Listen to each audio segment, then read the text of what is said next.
So, the Season 2 Reloaded update previews have started to roll out, with our first teasers happening over the course of the last day or so here, with our biggest being the first real teaser as to the coming changes for Rebirth Island. Rebirth Reinforced, as it's called, has been mentioned since launch of Season 2, but what it entailed we really had no idea up until today.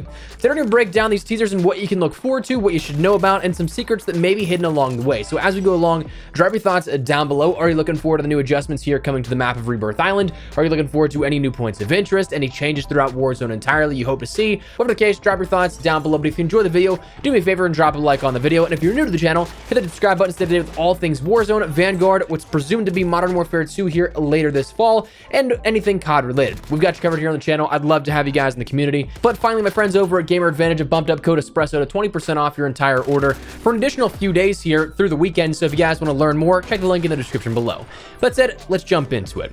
First, Rebirth Reinforced. Probably the biggest thing we've seen here out of the last couple of days. Raven and Beanox were both teasing this today with what is presumed to be the new main menu screen coming out from Raven a few hours ago. Take a look at it because there's a lot to digest here. Firstly, at a top level, the design of this is the screen similar to maybe say Warzone Pacific's boot sequence, where you had that TAC map and a little bit of the Pacific world debuted here, but this time for Rebirth. Now, the key parts of this for functional gameplay pieces are, of course, those new photographs and the actual map itself. The map itself appears to be what we'll see coming in the TAC map for Season 2 Reloaded in Rebirth Island, containing new changes and points of interest here that those photos actually denote a little bit further of what they look like in-game around that TAC map. So the biggest key takeaways that I see here from this are Stronghold, which looks to be a revised point of interest of what is currently security, and two ships on the side of the map. Now, right off the rip, this looks very similar to the Verdansk 84 treatment like we guessed, where the majority of the map is still intact, but we're going to be adding and or changing elements of it right now, not necessarily replacing it with something brand new. Now, Stronghold looks to be, for the most part, changed in terms of the build and the direction in which it's taken, though there's likely still going to be that helo spawn there based off the TAC map image we have here, but hopefully this incentivizes some drops here, because I'll be honest with you, man, I don't think that I've landed security willingly, like, ever. Maybe once or twice since Rebirth dropped in December of 2020, but that's about it. To me, it's just a rotation that's not worth it. It's entirely low ground with minimal cover, so you're just kind of sitting ducks out there. And there's honestly not a ton of loot, so it might not even really be worth it for you. So maybe this actually incentivizes players to go there. Maybe there's enough loot spots and everything, but we'll have to wait and see how it works out. But it seems like that is a revised point of interest. Now, for added points of interest, we have those ships themselves. This to me is kind of reminiscent of the Blackout update for me, where they added a sub on what would now be the edge of chemical engineering and another large carrier crash right outside that water just west of what would be Control now.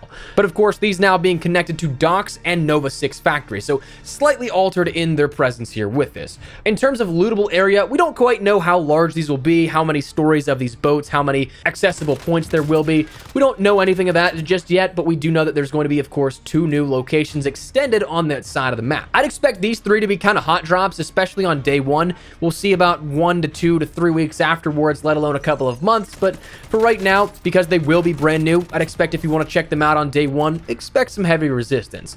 But other than that, outside of just the TAC map and things like that, we can get some other clues here as to what we can expect. For me, this is once again proving the point that we're pulling another Verdansk 84. This time, Rebirth is seemingly in World War II, 1940s, though perhaps I'm wrong on that one, but I think that seems to be the case. But with the inclusion of the World War II operators from Vanguard as dossiers, the pistol, the lantern, the pictures of the ships looking much older than the ships like the Vodyanoi that we saw within Cold War's year of support, I'm thinking this is going to be another blast from the past here, going back in time a little bit with this, where you can still use everything, yes, as if it's like an abandoned island, but the main theme and takeaway is 1940s here with this. But that makes the final piece of this teaser, though, even weirder, because you remember that familiar foe, or however it was described in that Season 2 preview blog, that we'd end up seeing a returning enemy here? Well, that logo or insignia on the gold bars, the TAC map blueprint, and even the statue previewed in Stronghold, that's the Perseus logo, slightly altered with a biohazard icon in the middle. So a World War II Perseus. Interesting for sure. We do, of course, know that all 3 of the last games are now tied into one singular universe, that being the Black Ops universe. We saw that Project Aether and a few other teasers were confirmed within Vanguard's campaign to be from the Cold War story. Imran Zakhaev was working with the KGB in Cold War's campaign, tying his son Victor in the events of Modern Warfare 2019 into the Cold War universe. And of course, that Cold War universe directly fills that gap between Black Black Ops 1 and Black Ops 2. So with Cold War's introduction of Perseus, it seems like we're seeing more seeds being sown in Vanguard and Warzone in that World War II era, setting up the events of Cold War perhaps. So as a story nerd, I'm incredibly intrigued to see how far this will go. Like, super stoked, honestly, to see how this plays out. But outside of that, we really don't know what this will entail. Now, fingers crossed, maybe we get some Easter eggs, but after, what, 13, 14, 15 months since we've had our last real Easter egg actually on Rebirth Island at this point, kind of coming full circle, perhaps, do I have my hopes up? I'd like to get them up, but I don't want to be crushed. So we'll see how this goes. Then the other big thing that was teased here by Raven as of the last 24, or I guess a little bit over that now, hours or so when this video goes live, is that Raven actually may be teasing a little bit here of some health changes for traditional Battle Royale as well. For those of you guys that do not know, you don't play too much, or you just didn't see this at all, Vanguard Royale actually had a 50 health increase to all of your base health right off the rip here, just specifically though in Vanguard Royale. So instead of your 100 base health and then 150 in armor, making 250 total, you had 150 base health and 150 armor. So 300 health total that you could work with. That honestly was something that adjusted the TTK. It adjusted some damage values as a result, requiring about 2 to 3 more shots on average per weapon, and it was something that just slowed down the pacing a little bit of the game. And I've played Vanguard Royale a ton this past week and a half or so since that was made, and I love it. And now, listen, I know that I am absolutely no necessarily perfect example of what the community wants. I don't think that we'll ever have a definitive answer of what the community wants, but Raven ended up taking to Twitter saying, "We want your feedback as we work towards building the ultimate Battle Royale experience in Warzone Season 2 Reloaded. Do you like the current health pool in BR, or would you like to see us increase it to match Vanguard Royale? Have your say below." Now, the poll is currently closed, but of 75,541 votes, 72.3% of that want to see it increased to 150 base HP as opposed to the base 100 that it currently is. That is pretty awesome to see that, number one, there's that much of an overwhelming response to increase that health and that then time to kill and everything that it adjusts in game in a practical sense. But also, two, the fact that they're reaching out directly for community feedback like this. That's something that I think over the course of the last 2 years has been somewhat neglected. A lot of developers feel like, okay, it's our vision, we're only doing it our way. But it's nice to see Raven including directly community feedback like this to make those adjustments here in the future.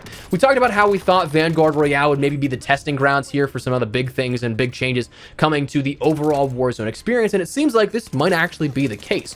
So if that's any indication, if this overwhelming support here for this change actually is any indication of it as well, we could be seeing the change made to traditional BR coming as of when this mid-season update is, presumably next week as well. So very excited to see that happen also. But that said, that's kind of what I wanted to wrap up here with you guys. Talk about these two big things that we learned out of the last 24 hours. There are a few hours and change here on top of that. So let me know your thoughts down below. But before we wrap everything up, I want to let you guys know about my friends over at Gamer Advantage. Once again, 20% off code Espresso right now. They've recently just released new colors of the Horizon frames. Those are my favorite ones. I wear them all the time. Incredibly lightweight, but of course protect you against all the effects of blue light here with that. But so light that I almost forget that I have them on all the time. Incredibly durable as well. So best on the market here with this.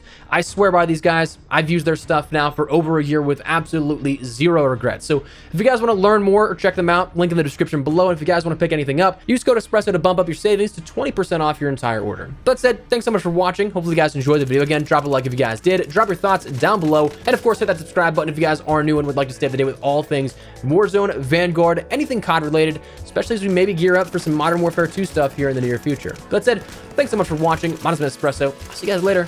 Take care and peace.